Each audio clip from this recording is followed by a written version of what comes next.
अवधूत चिंतन श्री गुरुदेव दत्त. श्री स्वामी समर्थ. स्वामी तुमच्या सर्व चांगली इच्छा पूर्ण करो हीच स्वामींची चरणी प्रार्थना करते आणि आजच्या अशा सुंदर व्हिडिओला सुरुवात करते. तर उद्या आहे गुरुवार आणि गुरुवारसोबतच उद्या आहे अमावस्या.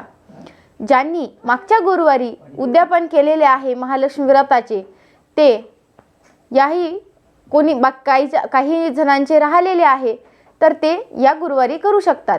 अमावस्या अशी काही वाईट वगैरे नसते. अमावस्याला लक्ष्मी मातेचेच तिथी मानली जाते.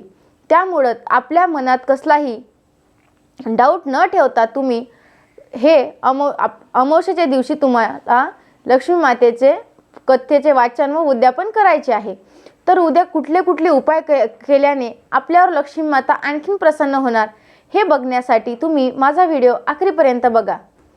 तर आपल्याला उद्या सकाळी उठून आपल्याला नेहमीप्रमाणेच दर गुरुवारी आपण ज्या सेवा करतो त्या सेवा तुम्हाला करायचं आहे. जसं की उंबऱ्याला हळदीचं लेपन.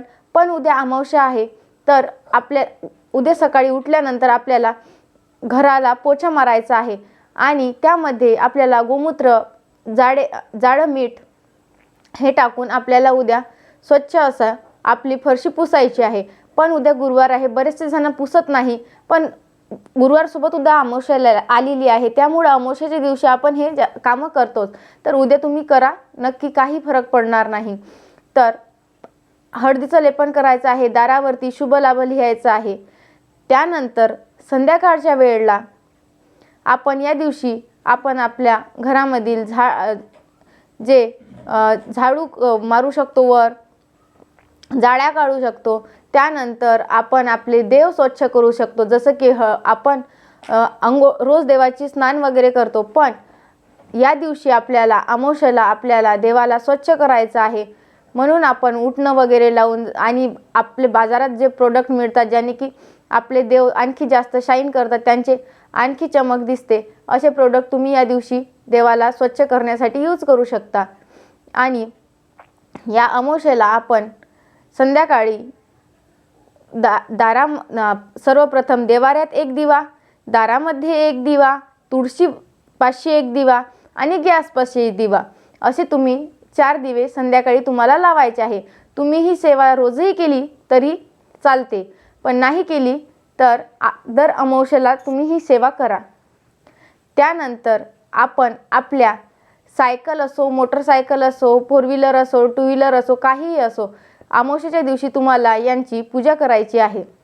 आणि अमावस्येला आता काय उपाय करायचे आहे तर अमावस्येला हे आपल्याला सर्वप्रथम आपल्याला एक छोटीशी वाटी, साधं त्याच्यात काही मीठ वगैरे काही न टाकता तेवढ्या वाटीभर आपल्याला भात लावायचा आहे आणि तो भात आपल्याला कावळ्याला खाऊ घालायचा आहे. बरेच जण म्हणतात की आमच्या इथे कावळाच येत नाही. कुठल्याही पक्ष्याने खाल्ला तरीही चालते, फक्त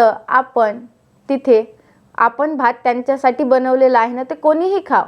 कावळ्यानं खाल्ला तर उत्तमच, पण नाही खाल्ला तरी पण काही शंका धरायची नाही. पक्ष्याने खाल्ला म्हणजे खाल्ला. तर नंतर आपल्याला पिंपळाला तीळ टाकून पाणी घालायचे आहे. त्याने आपल्याला पितृ प्रसन्न राहतात, तसेच लक्ष्मी माता आणि विष्णूंचेही आपल्यावर आशीर्वाद राहतात. त्या दिवशी आपल्याला पिंपळाला तीळ टाकून जल अर्पण करायचं आहे. आणि आपल्याला श्रीसूक्ताचे पाठ करायचे आहे, विष्णू सहस्त्रनाम वाचायचं आहे. त्यानंतर आपल्याला 16 वेळा कुंकुमार्चन करायचं आहे माता लक्ष्मीवरती. आणि दुसरा उपाय म्हणजे आणि त्या दिवशी आपल्याला नित्यसेवेमध्ये जे पितृ स्तोत्र आहे ते पठण करायचं आहे. पितराची एक माळ करायची आहे. ओम पितृये नमः, ओम पितृये नमः अशी एक माळ करायची आहे. त्यानंतर तुम्हाला दुसरा उपाय म्हणजे की आपल्याला एक कर्पूर होम करायचा आहे. आपण हा दर अमावस्येला दररोज केला तरीही चालतो, पण दर अमावस्येला तुम्ही आवर्जून हे कर्पूर होम करा. आणि आता काय करू नये या दिवशी आपल्याला काय नाही करायचं तर आपल्याला अमावस्येला जर कोणी आपल्याला पांढऱ्या रंगाचा मिठाई दिली तर ते कधीही खाऊ नका. आपल्या मनात शंका कोणावर डाऊट घ्यायची गोष्ट नाही, पण हे खायचं नाही, हे खाण्यास तुम्ही टाळा. असे अमावस्या काही वाईट नाही आहे, पण काही अशा गोष्टी असतात ज्या जसं की आपण चांगले मोठे निर्णय या दिवशी घ्यायचं नाही, जसं घर खरेदी, काही वाहन खरेदी, अशा गोष्टी आपण या दिवशी टाळणं फार चांगलं राहील. तर आजचा व्हिडिओ माझा कसा वाटला नक्की कमेंट करून सांगा. श्री स्वामी समर्थ. धन्यवाद.